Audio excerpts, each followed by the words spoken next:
last year, on October 17th, I spoke at the UN. I spoke about how humiliated I was when my children were removed from my home and how it had a direct correlation with me living in poverty. As a single mom who was overwhelmed and struggling to do everything, I needed to go to the hospital.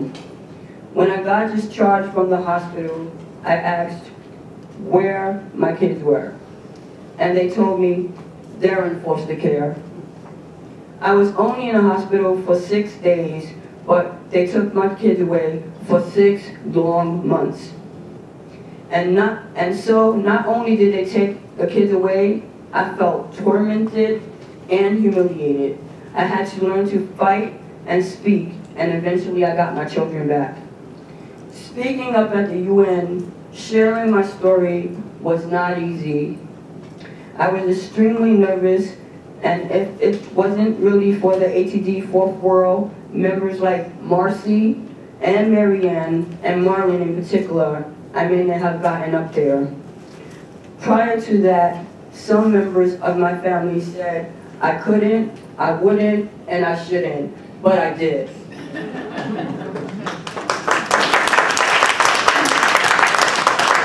Like the number one thing, raising 4 male children, and sole provider, fixed income, living in poverty, I did it.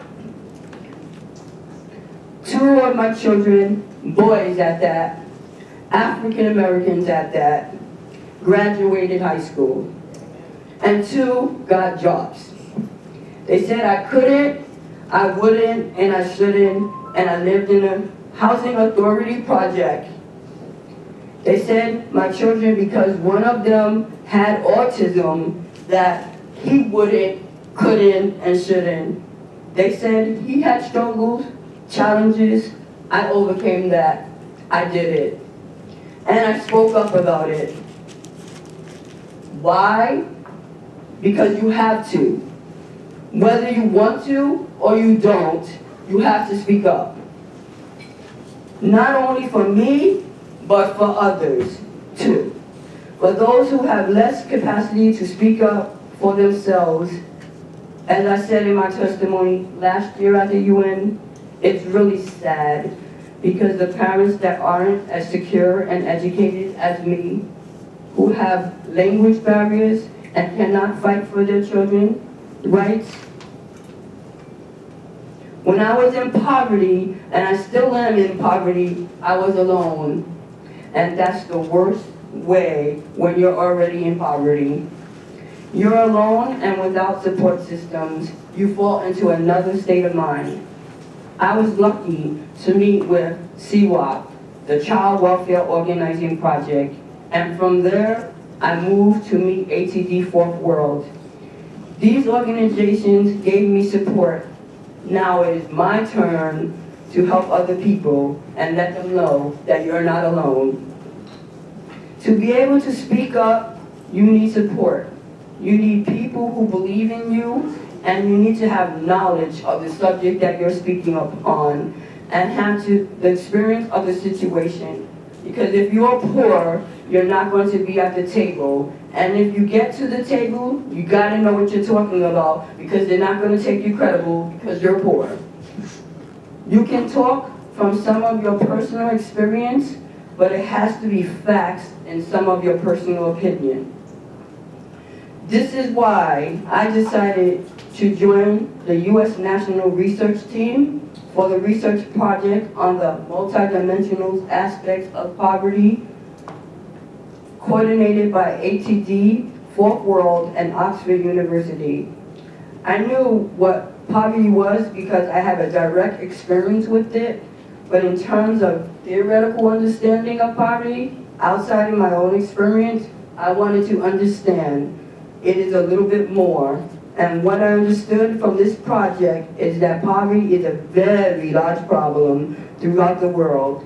I'm just not the only isolated individual. It is something bigger than just myself, something more structural. And this research aims to prove that across the country, several countries.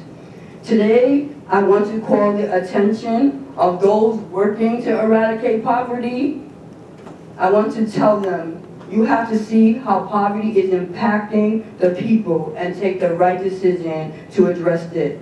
The United States are one of the richest nations. How is it that the richest country, we have so many people in poverty, so many homeless people, so many people without access to work or education? We're in the richest nation. Why is it like this? It should not be like this. Investing in people is key, because if you invest positively in the people, you wouldn't have to see so much poverty. Because if you invest in them in a positive way, send them to school, educate them, give them employment opportunities, you wouldn't have less people incarcerated, less people homeless, living outside. You have to invest in a more constructive manner to avoid destructive behaviors such as mental health, incarceration, homelessness. You would spend more money that way. To finish, I would like to say that now is the time to get out there and fight poverty. Let's make a map of everybody working together on different things. Then what we're going to do is go outside and execute this action plan, because otherwise, every day I'm going home frustrated and still living in poverty. I understand that in the UN jargon, what I said would be translated into citizen participation, political will, and policy coherence. Beyond these nice concepts, what we really need is action. If you invest in the people, if people can fight and speak, if you bring a small fraction of people living in poverty to the table, to tell, to see, to hear their story, if you start listening to them and start taking the right action, things can start changing. Thank you.